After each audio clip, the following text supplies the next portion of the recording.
Welcome back to Race Control. I'm Jenny Tulloch, joined today by Zane Gills, and we are less than 250 miles to the finish line in Lorient for the fleet. Let's take a look now at overall race leader Ian Walker on his strategy for this leg.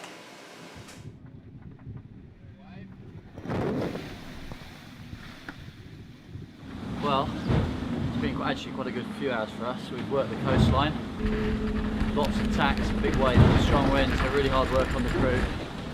I'm not sure yet if that's going to work against the guys further out in the bay, but my gut feeling is that it will.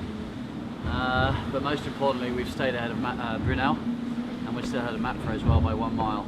Brunel have had a few problems with their J2, and they've now slipped back about 4 miles behind us. So our main goal is to stay ahead of Brunel, and we're also hoping that if this side of the course pays, then we'll also beat Dongfeng, and that's the goal, is to try and beat those two boats.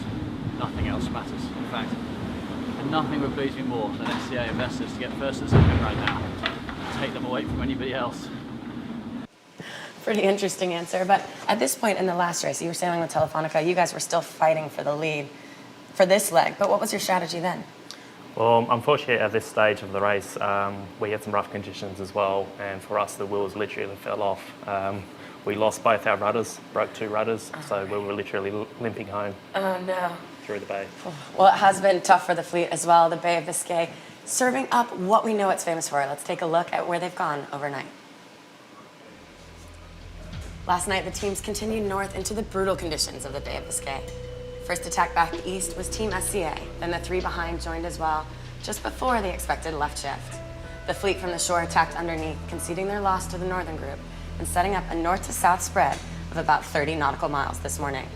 The breeze has dropped from 35 to a more comfortable 22 knots as they drag us east towards lighter pressure and an expected right shift. Now we've got on board Alvimedica skipper Charlie Enright. Charlie, can you hear us?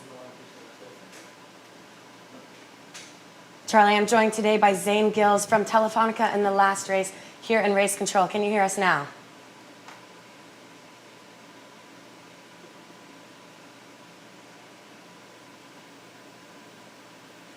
Unfortunately, we have visual of Charlie, but it sounds like either he's not hearing us or we're not hearing him. We will keep working on this.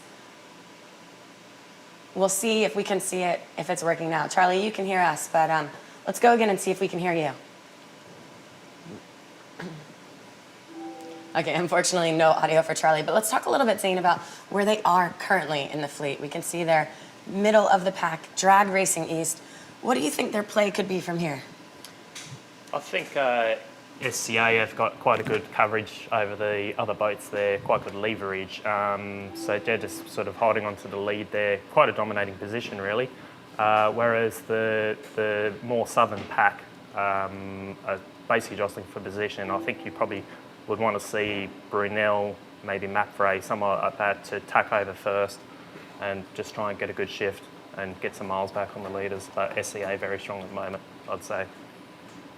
Okay, and it sounds like now we actually do have Charlie and your audio. Charlie, we were just talking about your position in the fleet now, being in the middle of the pack. What can you do aside from boat speed to try to get forward from where you are currently? Well, can you guys hear me? Yes, we can. Excelente. I think you hit the nail on the head. You know, it's all about boat speed. It's been a 12-hour drag race. 12-hour drag race, tough conditions, but also we know, essentially. Yeah, and go ahead, Charlie. We have you now. Yep. Okay, cool. And just saying that, you know, this lift is going to transition into a header, so you're starting to see everybody, particularly on top, try to put the bow down and consolidate these gains. So we seem to be matching fairly well with Dongfeng. Abu Dhabi seems to be a click quicker. And then we're trying to just capitalize on the gains we made on Mapfre and Brunel before this impending tack. So. Charlie, it's Zane here. Yesterday you guys had some pretty gnarly conditions. How would you say they are now? They're getting a little less gnarly. We had probably, I don't know, 30 knots until about 9 o'clock UTC last night, 2100. and it was probably 25 overnight. We peeled back to the J1 this morning when the sun came up, which is about per forecast, and you know, maybe we're tacking here in about, I don't know, 4 hours maybe, something like that.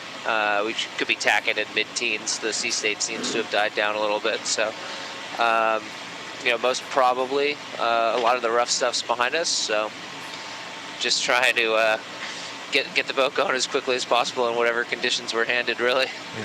How are you guys holding up, Charlie, both the boat and the crew? No dramas on the boat, actually. Well, we had a little situation with our ballast door. Our ballast door was leaking a little bit in the aft compartment overnight, which is a double negative, obviously, because you don't have a full ballast tank, and what water has leaked out has gone to leeward. So that was a little bit of a unfortunate situation. But the squad's good. You know, pushing hard, just trying to get sleep. For those of us that float at the right times. Won't be a lot of it here in the next 24 hours, probably. Maybe a little kip after we tack, but it was nice to go straight for a while last night, and before the tack when we kind of kicked offshore. But you know, some decisions to be made still, so just trying to stay vigilant, as they say. Awesome. Well, thanks so much, Charlie, and I'm sure we'll check back in with you. If not in this afternoon show, then overnight as you guys are approaching the finish line. Good luck. So he sounds like everything was good there. A little bit of sleep, actually, after the tack last night. Let's actually take a look at what life's been like on board Dongfang race team with Kevin Escoffier.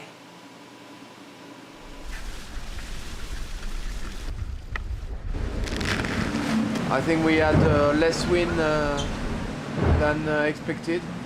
Never more than 35 knots, maybe a few gusts, but it was quite okay. But it's still a big job to tack in these conditions. We've got Alvimedica with us. We have to push hard to go to pat them. Difficult, yes, because it's some waves, it's windy, the boat moves. It's hard for the life on board, but to tack, to stack the sails, to stack everything. It's just life at the extreme, like we say. It is Eric's favorite line, life at the extreme. But, I mean, essentially, we haven't actually even seen these horrible upwind conditions yet in the race. Yeah. How do you deal with that mentally and physically, not being able to sleep, a lot of tacking? As Charlie said, he was happy to finally go straight line for a couple hours today. But how did the sailors deal with it on board? You sort of put it out the back of your mind, and I think for myself, just turned to a bit of a robot, to be honest with you. You just go along with it, and you know if the forecast is like it is now, 20 knots seems like a bit of a holiday, a bit of a time to get some food, some rest, you know, a bit of a relief. And if you're not tacking, yeah, that is a time to get in your bunk. And you're sort of just hoping that nothing breaks. Actually, in fact, we have some footage that just came in of a problem on board Dongfang race team. Essentially, they've had this problem before. Their water maker broke 2 legs ago. And you can hear Martin Stromberg. You're making water again. At least this time we know how to set it up. We know how to do this.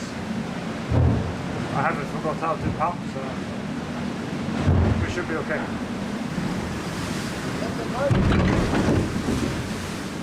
Well, luckily for them, it's essentially it's less than 24 hours now till the race ends. But how tough is that actually to have to be pumping water?